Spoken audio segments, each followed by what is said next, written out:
because we don't have operational funding yet. And so that has worked out really well for us. And it came to us from doing a show with Maggie, and we thought she was awesome, and we were going to cast her probably in things anyhow. So why not make this work for everyone? And so I think there's a lot of other examples of that within the company, of people using more than one skill set, and those people who've been willing to do more than just act, or more than just write, or more than just direct, have been the ones that have stuck around. The last thing I want to talk about, Mark, could you bring up? Yeah, thank you. Is our website, which is really really happy coincidence, where for a couple of years we had someone who volunteered as a director of marketing for us, and really early on he started as a blog, and I had no idea what a blog was when he started it, but he wanted to do it, and he wasn't asking for any money, so sure. And we just got lucky because we were the first theater company in Toronto probably to have a blog that people read. And it was very marketing oriented, because it was run by our marketing director to begin with. But he was very smart enough to know that the only thing that would make people keep coming back to it was not if we just kept putting up stuff about Praxis Theatre, but if we started putting stuff up about the rest of the theater community. And so we really started to curate work that was about other shows, other things going on, other issues that are affecting other theater artists. And so people started bookmarking us. And Ian, our marketing director, he left the company about 1.5 years ago, and I've taken over since then. And I've really tried not to break what he started more than anything else. We revamped the website so that it is off of WordPress instead of Blogspot, and so that it's a little more connected to the work of the company. But the general strategy has been the same, where I would say maybe 7% of my posts are about Praxis Theatre, and 93% are about theatre in the world or theatre in Toronto. And because of that, I think people are always coming back, and people always know what's going on with Praxis, because I still have that 7% that people are reading about whenever we have something to say to people. And then our last show, our upcoming show we're working on, is this show here. It's called Section 98, and we're trying to kind of integrate our practice by having our website be actually part of the show. And we've come up with the term open source theater to describe that. And so we're curating our artistic practice, that's hilarious, online. And we're hoping to draw the audience into how we work, what we're working on, what are the discussions we're having, what are the problems we're having, what are the issues we're considering during the creative process. And we think that this is something that's different about theater as opposed to film and TV, is that you can have the community actually be present with you during your creative process.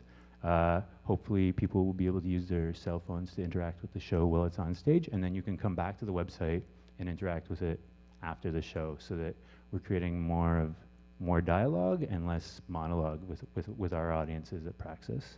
And that's really happy for me, because I felt for a while like I was running a website that had a side thing that was called a theater company. And now I feel like it's better balanced.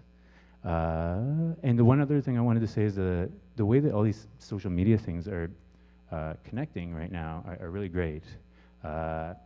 We have been covering the Cuts to BC Arts on our website here in Toronto, and recently The Guardian in the UK covered us covering the BC Arts Cuts. So that's great for us, because now people take us more seriously, because The Guardian will cover Praxis Theatre, and we weren't even promoting ourselves to get the coverage. So it was a nice symbiotic thing that way. And you know, it would have been really cheesy for me to write a blog post about The Guardian covers Praxis. It would have been too, wow, this guy thinks he's hot, whatever. But a nice place thing to do was to go to the Praxis Facebook page and just put a little link to the article there. And so that if people are really into the company, they'll find that themselves, and it's not too self-promoting, but there's evidence of it happening. That's all I have to say. Great, thanks, Mike.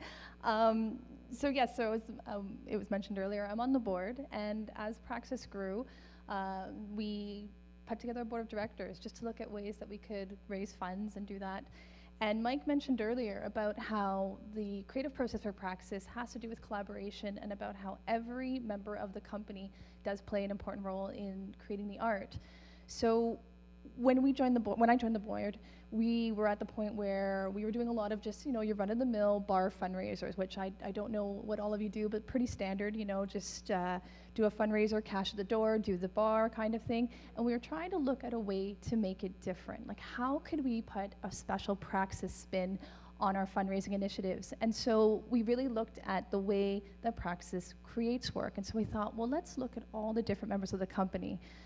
They're not just actors, they're not just directors, they're not just designers. What other skill sets do they have? Because we were a small indie company, a lot of the people in the company had experience in serving or cooking, or they had other jobs or other skill sets that they could bring to the table. And when we looked at what everyone brought to the table in Praxis, we realized that there was a real culinary bent. Some people had experience serving in high-end restaurants. Simon, who is Michael's cohort, had a flair for cooking, and we thought, well, how can we shape this into something different? And so, starting on a very small scale, we thought, well, why don't we do a dinner? Why don't we, outreach into our community, talk to our friends, talk to our parents, and start on a very small scale, and use the skill set that the company has, and do a dinner and see how it goes. And it was very small scale to start, so it's not anything grandiose or anything that was crazy or splashy. It was just an opportunity to talk about Praxis outside the theater and to really bring the people who we knew and who we were connected with to the table, just to talk about the work, and also to have those company members who our audience would usually see on the stage or writing the play, actually serving the food, cooking the food, talking about the menu. And so it really added this sense of community that Praxis has really built so strongly to the company. And those dinners grew. I mean, I think the first one was in your mom's house, I believe. So very small scale. And again, we would sit down as a company and list everything that we would need to do those dinners. And we, from the wine to the food to the space, and everyone got involved, from the people who were stage managing, from the people who were designing, anyone who was involved in the process, board members, friends, family alike. We really engaged them and said, Praxis is all about collaboration, and help us collaborate and raise funds for that. So that has really grown into to quite the event, and we take pride in it, and we're looking at growing it and growing it. And as we've done those dinners, though, we've still have done the outings to the bar, and having a great night again, just really connecting with our funders, with our friends, with our families. As we've done the productions, we make sure that we update our database. We really believe in the importance of networking, which is why events like this are so key, to really go out there, meet new people, tell them what you're doing, and then when you have these opportunities to do events, whether it's just an evening at the pub, to raise funds, or whether it's a dinner, or whatever it is, you have that database and you have that network that you've established just by talking about your company and what you do.